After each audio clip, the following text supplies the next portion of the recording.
Hey guys, Mike here, the Detroit Borg with a pair of new OnePlus phones, the OnePlus 9 and the 9 Pro.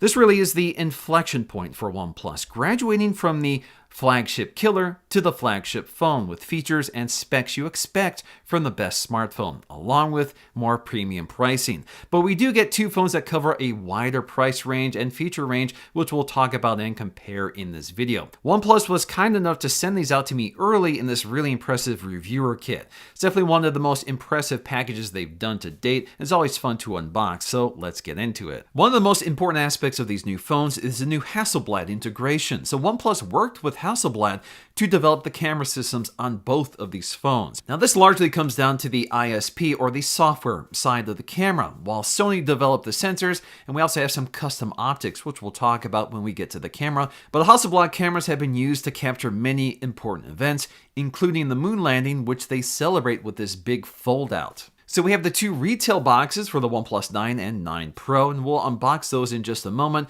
But we also get some important new accessories, including a new 50-watt wireless charger. So this is one of the new capabilities that really makes OnePlus stand out. And we also get a set of cases which are available in the OnePlus store. So getting to the retail box is again a very familiar OnePlus box, but we get lots of Hasselblad branding this time. And the camera specs are even baked into the packaging, so you'll see it along the side and on the inside cover where the camera bump out is housed. Generally speaking, the designs look identical to each other, so there's nice consistency between these two models, so it looks like the same series of phones. But the most obvious physical difference is that we get a quad camera system on the Pro as opposed to a triple camera system on the 9. But both of them have wireless charging and NFC.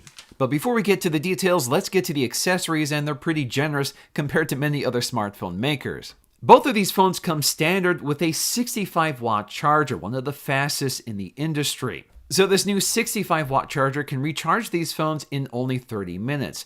And of course, we also get that familiar red OnePlus USB-C charging cable. Getting to the paperwork, which is housed in the tray for these phones, of course, we get a set of OnePlus stickers. We also get a quick start guide and a SIM ejection tool, which is mounted on this card with a message from the CEO of OnePlus. Both of these phones do support wireless charging, but only the Pro supports it at 50 watts, of course using the OnePlus wireless charger, but the OnePlus 9 does support 15-watt Qi charging, which is still pretty quick. Also supported on both the OnePlus 9 and the 9 Pro is reverse wireless charging, which means you can charge another Qi accessory or smartphone using the back of the OnePlus 9 or 9 Pro. So taking a quick look at this wireless charger, we have seen this design before from OnePlus, but it's been amped up to 50 watts.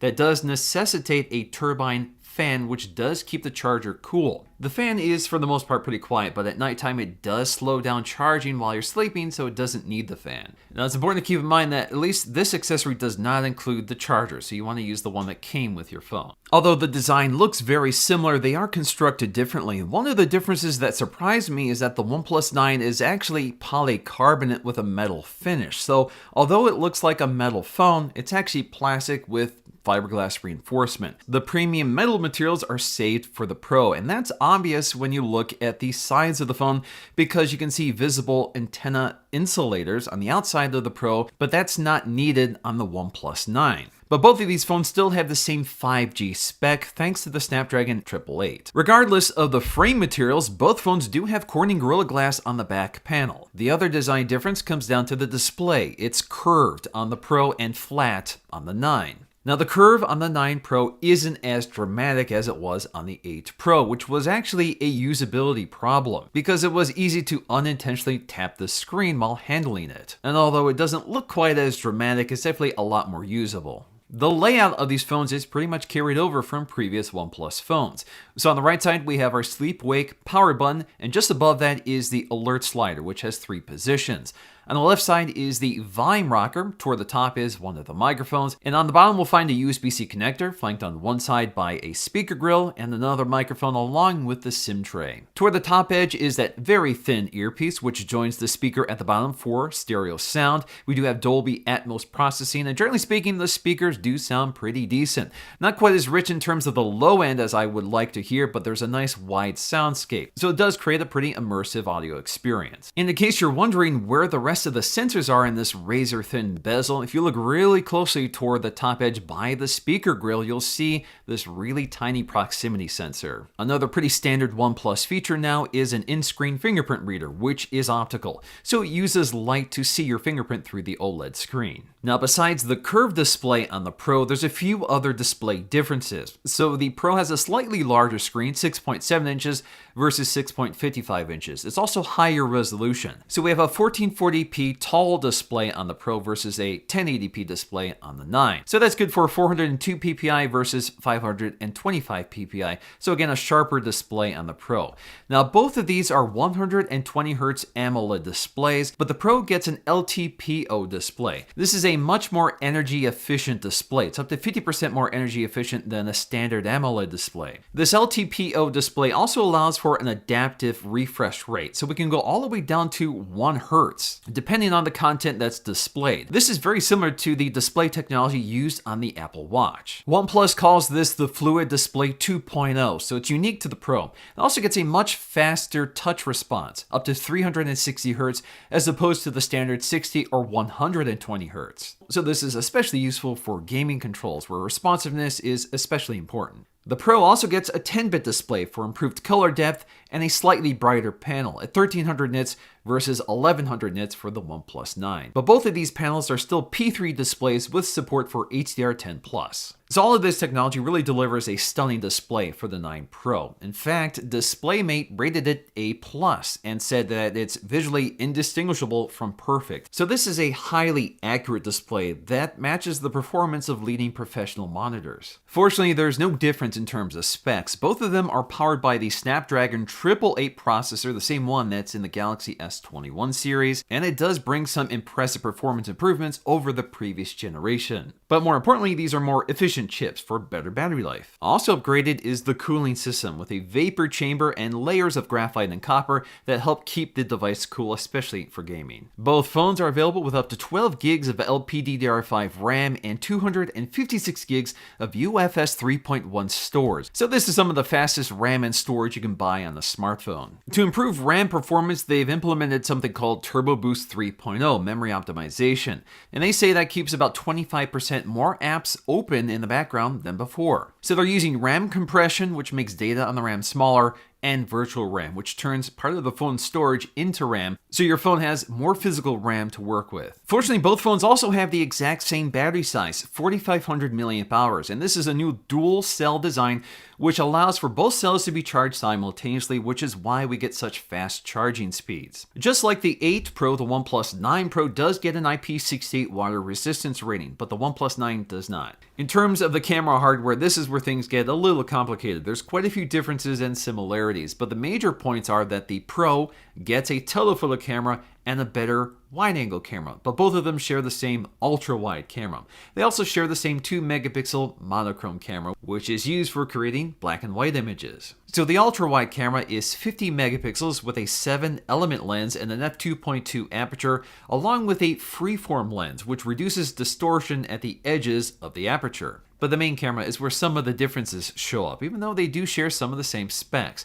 Both of them are 48 megapixels with an f1.8 aperture. They also have a 7-element lens with electronic image stabilization, but only the Pro gets optical image stabilization. But the big difference is that the 9 Pro is using a new Sony IMX789 sensor, while the 9 is using the IMX689 from last year's 8 Pro. So alongside optical image stabilization, this means that the 8 Pro can handle 4K up to 120 frames per second, as opposed to just 60 frames per second on the OnePlus 9. Remarkably, both phones support 8K video up to 30 frames per second on both the ultra-wide and the wide-angle camera. Now, the first thing I notice about images that come out of this camera is just how much detail and sharpness there is. So this is a really high-resolution camera, and you can see it really working here to deliver these really detailed images, and of course the image files are kind of big because of it, but this is definitely the closest I've seen a smartphone camera get to something like a DSLR or a Leica camera. This camera really looks like it's moved beyond computational magic and we just get raw data. Unfortunately, this is not the best time of year to take photographs outside, which is what I typically like to do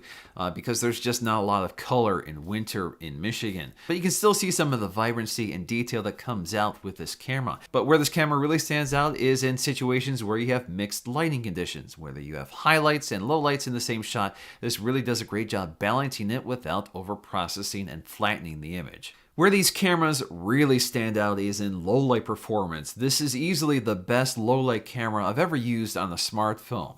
You get incredibly sharp detail to the point you don't know how it's able to do this computationally. But that's thanks to these very large sensors which let a lot of light in. That certainly helps, and of course that Hasselblad software has done a lot to improve performance. In terms of the interface, it's pretty close to stock Android, and of course with this fluid display, it's extremely smooth to operate. We have a nice refresh rate, and the Pro has that extremely fast response time when you interact with the touchscreen. In terms of some of the major features I want to highlight here, first thing I want to do is go to the display settings, and there's a few features to know about. So we have something called Comfort Tone, which uses the ambient light sensors to adapt the display to the ambient lighting in the room. We also have the Hyper Touch feature. Again, this is unique to the Pro, so this is where you can turn that feature on and off. We have some other video enhancement features, such as Vibrant Color Effect Pro. This is off by default, so this is where you can turn that on. Again, this enhances the dynamic range of video colors. We have Motion Graphics Smoothing, again, turned off by default, but you can turn it on, and you can see the apps that it works with. The Gallery app for video, YouTube, and Netflix. Ultra High Video Resolution. Certain apps support it, like Instagram, so this is where you can turn that on and off. We do have one setting up here for our display that's worth pointing out. So this is where we'll find our Vision Comfort mode. So again, this is where you can turn that feature on and off. Tap and hold to get to additional settings. Now you can turn this on manually or have it turn on automatically with the sunset and sunrise. You can also adjust the color temperature and saturation. Under Advanced is where you'll see your resolution and your refresh rate. So this is where you can turn on QHD+. Again, this is unique to the Pro. By default, it's set to FHD+ to save battery life. You can also enable auto power saving mode, which will automatically switch depending on the content you're looking at. You can also change the refresh rate to 120 Hz or 60 Hz. We also have a dark mode right here. So you can turn on dark mode, which will darken some of the UI elements and some apps that support it. We also have reverse charging. So this is where you can turn that feature on and off. In fact, you have to do that in order to activate it. Under customization, we can choose our accent color. We can use our system icon. So we have few to pick from, icon packs, and of course we're all familiar with that, but we do get a new feature here called Canvas, which apparently is in beta. So let's go and try this out. So basically this works with a selfie photograph. So let me go ahead and grab the most recent example right here, and we're going to go and click preview and see how this turns out. So basically this works with your ambient display. So as I move it around here, you can see it wakes up, but if I double tap to wake it up, you can see it fades in. So if you really want to see your face on here fade in and out, or somebody more important to you, you can certainly do that. Under security and lock screen, this is where you can set up the face unlock. So that feature is still here. Personally, I prefer not to use it, but you can see just how quick the fingerprint scanner is. And of course, in a time of COVID, that's a lot easier to use. Moving on to the camera app, there's always lots to take a look at here, but one of my favorite features here is the Leica camera shutter sound. So let me see if we can capture that. Pretty neat. Anyway, so you can see when you tap and hold the shutter release, it starts recording video. And you can also zoom in and zoom out by sliding left and right. And of course, we can zoom in and out by tapping these toggles. So we have our ultra wide, our wide, and our telephoto lens. Tap and hold to get to the dial to zoom all the way in up to 30x. We have some pretty familiar features here as well. So we have our time-lapse, panorama, slow motion, video, photo, portrait, nightscape, Pro, and tilt shift. So with tilt shift, this is something you can adjust. So this is a pretty familiar Instagram filter, which you can now use live in your camera app. Pretty neat here, so you can basically focus on a subject and blur the background. So it gives you a little more artistic effect in real time. Our nightscape mode only works with the ultra wide or the wide camera, not the telephoto.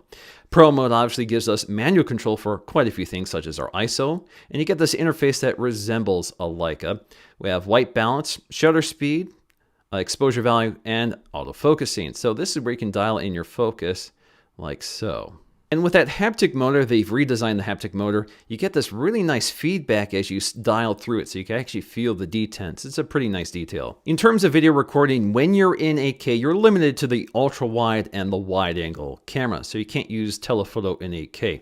Go up to settings here and you can see what setting you're in and quickly jump to 4K if you want, and then that gives you access to telephoto. You can also see your aspect ratio, whether you want 16:9 or 21:9. You can also see the frame rate up top. You can see at 8K, you're limited to 30 frames per second. Now if I go to 4K, let's go back up here. You can see I now have 60 frames per second or 120 frames per second. So I really like this camera interface. Just this graying out of features in this quick view makes it clear exactly what you can do with each setting. So usually at this point in a OnePlus review, I have to summarize how I feel about the price versus the content and how it relates to the competition.